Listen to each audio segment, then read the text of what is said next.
Sveiki visi mano brangus klientai ir žiūrovai. Atlikta dar viena automobilio patikra prieš pirkimą Nissan Qashqai. Automobilis 2017 metų, faina komplektacija, kilęs Go, labai gražus salonas, retas šitą modelių, bet biški patrukinėjęs. Rida maža, 89 000. Nusidėvėjimas normalus kaip prie tokių kilometrų. Buvo šiek tiek prabrėžtas. Tai šiek tiek durelės, šiek tiek va čia, ratlankis, buferis ir remontuota autorizuotoj atstovybei. Vizualiai suremontuota viskas gerai, jokių priekaištų.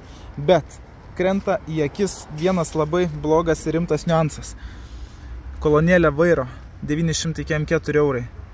Parašyta, kad pakeista vairo kolonėlė nauja 21 metais 7 mėnesį.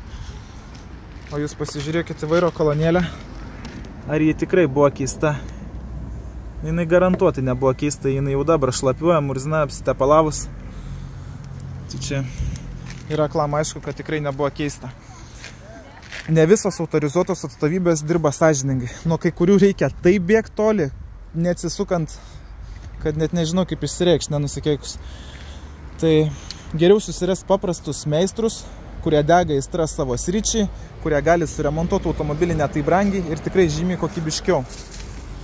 Tiek apie remontą, o apie patį automobilį žiūrėsim, pirksim ar nepirksim, derimės. Jeigu jums reikia tokių tvarkingų automobilių, galit kreiptis į autopatikrą, padėsim surasti ir patikrinsim.